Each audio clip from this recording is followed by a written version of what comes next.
guys, it's Quana back again with another This Is Us review. Just got finished watching This Is Us season 6 episode 14, Night Before the Wedding. This was another Kevin episode, people, and if you did not watch it and you're just here for the recap, welcome. There will be spoilers. I'm sure you know. That's why you're here. And if you have watched it, I might be disappointing some people tonight, but I still love you and we're still family. But I have thoughts, and I also just want to talk a little bit about the rest of the season because, guys, we have 4 episodes left of This Is Us, and we only have one of them that we know, the next episode, which is centered on Miguel, and we don't know the names of the last 3 episodes, but we do know that Mandy Moore said the penultimate episode made her nearly vomit, or actually vomit, and I'm not ready for any of this. So before we get into this episode and everything that is like knocking around in my brain, I want you to do me a favor and please click the subscribe button. I want to thank everybody who has been subscribing. If you have been here before, if you're coming back, if you're here for the first time, thank you so much. I really appreciate it. Y'all are helping me to live out my dream of, having people to talk about television shows with, because I like to talk about TV and I like to talk about movies, and I have since I was a little girl, and my family is pretty sick of me. So I come to you guys, my YouTube family, and we can talk about shows. So thank you so much. So yeah, this episode, guys, I'm not going to lie. It was not my favorite.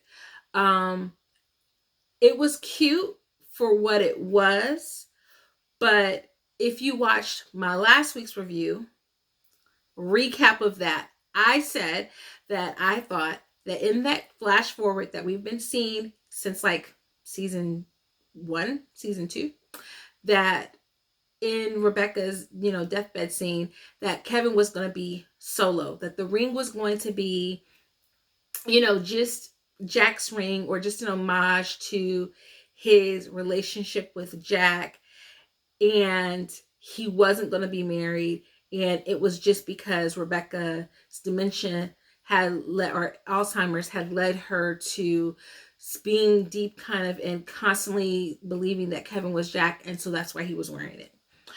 Not going to say that that can't be the thing. That could still be the thing. We don't know if Kevin ever does actually get married, as in like tying the knot. Because listen, lots of people don't get married. Marriage is an institution, and you don't have to be married to be in love, to have a loving relationship with someone. But I do feel like that's what they want us to believe. I believe at this point, like, we're supposed to believe that Kevin is going to be married. And I'm not going to skirt around this. I'm a little disappointed. And I'll tell you why. I have been a big proponent on my channel. Down in the comments, those of you who hang out with me sometimes, y'all know I've been a big proponent of the writers give us what the writers give us. And once we see something on screen, it's canonical. We can't go back and change it, even though we may want to. And it can live in fan fiction, something else. But the reality is, whatever the writers put before on the page and whatever it's mix it on film and in front of our eyes, it is what it is. And we have to just deal with it. And so I'm going to deal with that. But I think that from what they've given us, the trajectory of Kevin, it doesn't make sense.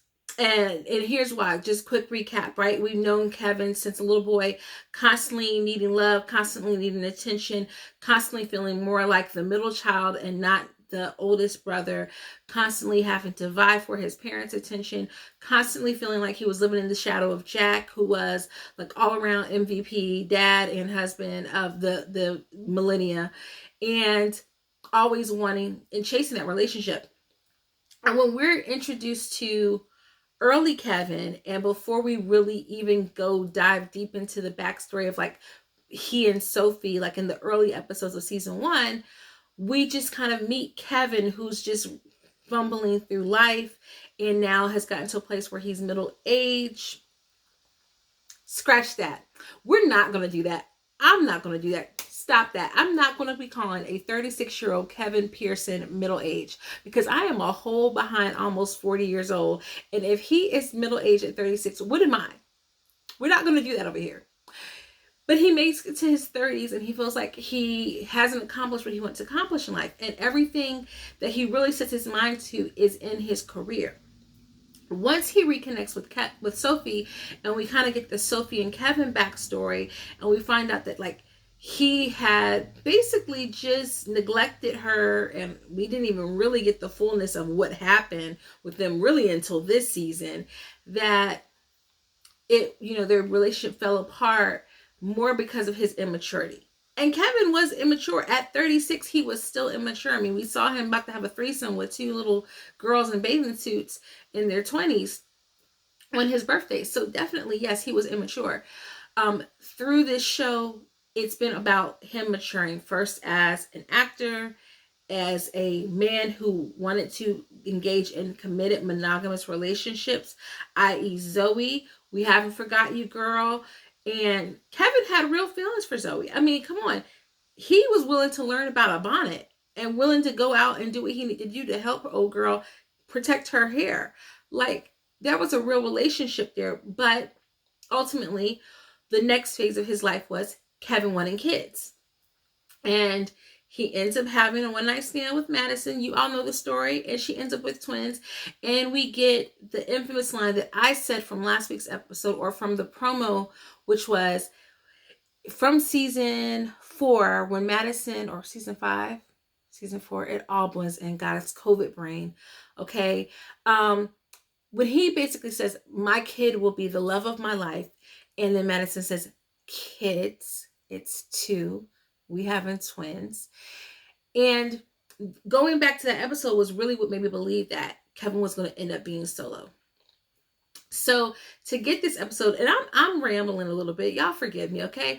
But I'm gonna get into the recap. I don't want to do a full blow by blow, because listen, we spent 30 minutes of the episode this week with Kevin and Sophie, them reconnecting. She lost her luggage. They have to go on this little excursion into the city so she can find some clothes. They have to go on a little quirky excursion because there's nothing open. So they go to the laundromat. She gets a dress from the unclaimed pile. It's cute. She reconnects with Mama Pearson. Mama Pearson thinks that she's a 20-year-old Sophie, and she's basically telling her that, Kevin's made you upset. It's okay. He's going to be something great one day. Just wait for him. Be patient. We meet Cousin Oliver. We're going to talk about Cousin Oliver in a little bit, because I see what you're doing. This is us writers in the writer's room, playing around with TV tropes. Then watch some episodes of The Brady Bunch. I see you. All of that, right? So we get 30 minutes of them trying to reconnect, having these googly eyes and these romantic leanings toward each other, only for Sophie to say, I don't want you to be living in the past. I don't want you to love past me because I'm a new me. And she gets up and she bounces. And then we get and encounter all the red herrings. So we get Katie Lowe's. I can't remember what her name was in the episode, because she was literally there for 3 minutes just to basically speak some poetry to Kevin and make him think about the fact that he is still looking for love. And the thing that was interesting was he didn't really chase after Sophie. He went down to the lounge. He's got his little drink. He meets up with her. She tells him, you're still anxious. You're still looking around. And his very next action is when Cassidy comes to the room to get help getting out of her dress. He comes on to her and she has to pull the brakes and say, whoa, buddy, we're best friends. We don't need to get down like that. We're tight.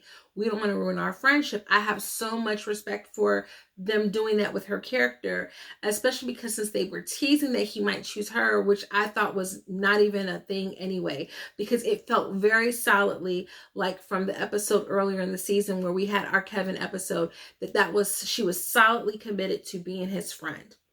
And we haven't seen anything of their past in the past 3 years that would suggest otherwise. And the fact that they didn't give us any flashbacks of that made me really believe that he was not going to choose her. And I'm glad that he didn't. So we get back to the day of the wedding. And he's still making googly eyes at Sophie. And it's just interesting to me because when the wedding singer, Katie Lowe's, I don't remember her character's name from the episode, forgive me. But when she had said to him about him feeling like he was lost, it's not like he has it doesn't feel like he has some great epiphany where it's like, it's Sophie, it was Sophie all along. And when Randall mentions it to him and it's like, you finally have her here, which, side note, I love the dynamic that as his brother, he knew that he wanted Sophie. I hate it for how it messes up with last week's episode and the wonderful chemistry of Beth and Madison trying to figure out who Kevin might have slept with and had a romance with, because it seems so evident that he is infatuated with Sophie. And Beth, I'm not going to talk about Madison, but Beth is a very intelligent woman. She definitely would have scoped that out. So I felt like that kind of tainted that whole dynamic between the two of them, because like, if Randall figured it out, Beth would have definitely figured it out. And so that whole little thing would have been null and void. But anywho, Randall basically says, you know, are you going to keep missing your opportunity? Because nothing, very little in the world feels right in the way that you and Sophie feel right. And that gives him his, you know, push to go and talk to Sophie. But Sophie's like, you don't get to dominate the conversation anymore. It's my turn. This is why I didn't want us to be a thing, because I am a new person and I love myself and I love this person, and you are a new person and I like this new person and you like your new person and I want you to like my new person. I'm paraphrasing here. And I just don't want us to be living in the past and dealing with all of our past mistakes. I like the concept of that. At the idea of that, of like, if you're going to do a relationship again, you have to have a moment where you say everything that has happened before this moment is gone. And yes, we have that history that can't be erased, but we're starting fresh. I like the idea of that. But two things ruin that for me. The one thing is that they do have all this history, and they spent a few hours of the evening together. And yes, you see them connecting in that way of like who they are now and the things that she's impressed about him now, like his nonprofit and, you know, him being a great dad, and the things that he's impressed about her now, like her traveling the world and doing her own thing and being brave. Wonderful plot line, right? If you're going to do a whole reconnecting romance type of thing. But you spent all the flashbacks leading up to showing that he falls in love with Sophie as a kid, which we kind of already know that they've been together since they were out the womb. And it's this idea of it's always been her, and he's kept this little Valentine since he was like 6. That's literally the definition of living in the past. And I just reject this idea, that because it just still feels like there wasn't enough legwork done to establish the fact that like they have a relationship now, especially being that like he literally says to Randall he's seen her twice in the last 2 years, and one of those times was at the what is it called, the engagement dinner, and now. So what does he, other than this like 3-hour conversation, I guess love at first sight, love at second, like all of that, like 3-hour conversation, and now he's back in love with her. And it just felt like at the moment that the lounge singer said, you keep looking for something, if he would have had an epiphany and gone after her, then I would have gotten it. But the fact that he seems like it doesn't seem like he's really choosing Sophie. It just still feels like to me that he's choosing a relationship, because when Sophie rejects him, what does he immediately do? He immediately goes to seek out someone else, and then he immediately goes and pushes up on Cassidy. Now, it was probably Uncle Nicky's fault. Uncle Nicky was getting his little freaky on, and he tells, you know, Kevin that, hey, you and Cassidy, that's it. That's endgame to me. And he maybe starts re-questioning it. Okay, cool. But you are a grown 44. Yes, because there's a time jump. You are a grown 44-year-old man. If your uncle has to push you to question your friendship, your very solid friendship with your AA buddy, essentially, to test the waters after y'all already done that. That ship has already sailed and y'all both firmly said, we are firmly ensconced in friendship zone and that's where we want to live for the rest of our days. That does not scream to me love. Now, could he have done that out of a sense of fear? Sure, we've seen those plot lines before. We've seen those stories before. I just felt like it was so cliche, right? Like it's so cliche to do that instead of doing something new and original, which is Kevin loving his kids, being a great dad and a great son, and getting to love himself. And look, listen, Rebecca is only... I'm sorry, y'all. I was about to laughingly say Rebecca is only 5 years away from death in the This Is Us universe. And while that's true, there's nothing funny about that. I am literally going to be crying my eyeballs out when that happens. But what's so wrong with him perhaps finding love at 50 and being a great dad for the next 5 years and finding someone new and fresh? What's wrong with that? Like, I just reject this idea that every single person has to have a happily ever after, because I never thought of this show as simply cliche. I thought of this show as a show that tackled hard things. And perhaps it is hard, like this idea of like this couple coming back together after they've really essentially been apart. Like they had a brief stint of trying something for 2 seconds, but essentially being apart since they were 20. So 24 years apart and they find each other. Yeah, you know, it's cute, you know, and history repeats itself. So we all know what's going to happen with Deja and Malik or whatever. But I just feel so dissatisfied. And I know all of you Kofi fans are going to come from my neck, okay? I understand. I still love you. I just was not satisfied with that as the ending. Now, that being said, okay, there is still room for them not to be married and for the ring to symbolize Jack and for them to be in a relationship and her continue to live her life and them to continue to do. It would be great if they would do something that was like unexpected and uncliche and not have to try and force his parents' life into his life. That would be great, okay? Look how I had to lean in and talk to y'all real close, right? But that was it. I do feel like the episode was slow a little bit. I kind of had to fight. Now, the first little part, I was interested, little interesting things here and there, but I had to fight when it got to the end, and I about almost missed 5 minutes of the episode right before the end. So there's that. All right, now, my quick little thoughts before I leave you for the evening about what's to come. I am woefully disappointed that it has taken us 6 seasons and over 100 episodes to finally get the Miguel episode that we have been longing for and wanting since season 1. I think it is such a disservice to like the wonderful calming presence that is John Huertas. I think that like he is such an amazing actor. He brings such and Sterling brings such a calming presence to the show. And I have been wanting this from jump. And I was like, am I crazy for remembering that Miguel met Rebecca before Jack?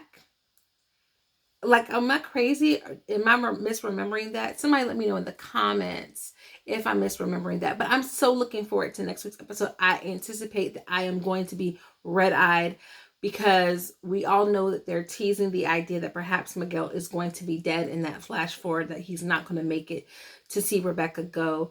And I am like breaking. My heart is completely breaking and shattering for that. So I am not ready.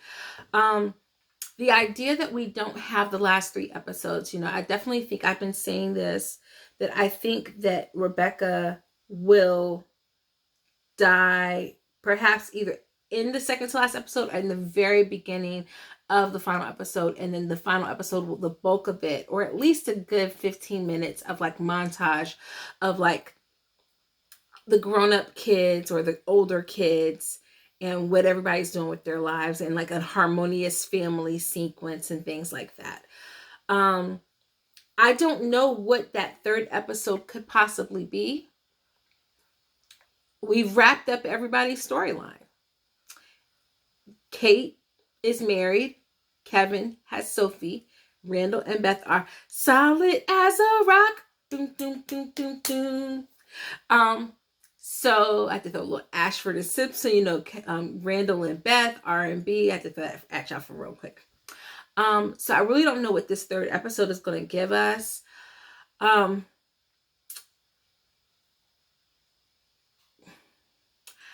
I said at the Katobi episode that even though I didn't like the way that it was spliced together, it was really, really solid. And the writing on the ending of their relationship was solid. I do feel like Kevin's storyline has suffered and has felt a little fillerish. And I think that the way to have elevated that would have been for Kevin to take this detour into doing something different. So I'm really interested in seeing your thoughts about what's left. You know, we got the Miguel episode, and then we don't know what we're going to get. And then I imagine that episodes 16 and 17, is it 17 episodes of the season? This week's 14.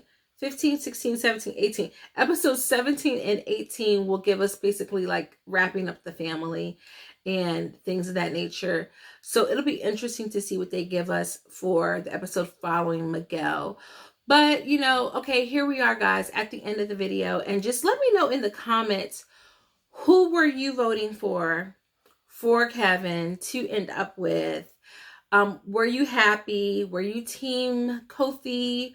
Were you team Cassidy? Cassidy?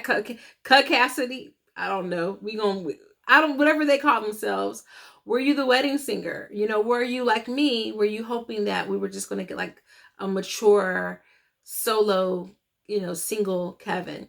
I didn't want to mention the cousin Oliver thing. I thought that was such a cute nod to the Brady Bunch, throwing in this cousin who's kind of annoying, who's just there to liven up the energy of the episode, give us a couple of funny moments. And this idea of the cousin Oliver, whenever a show starts to kind of lag, they throw in a cousin Oliver. Obviously, we're not going to get a cousin Oliver.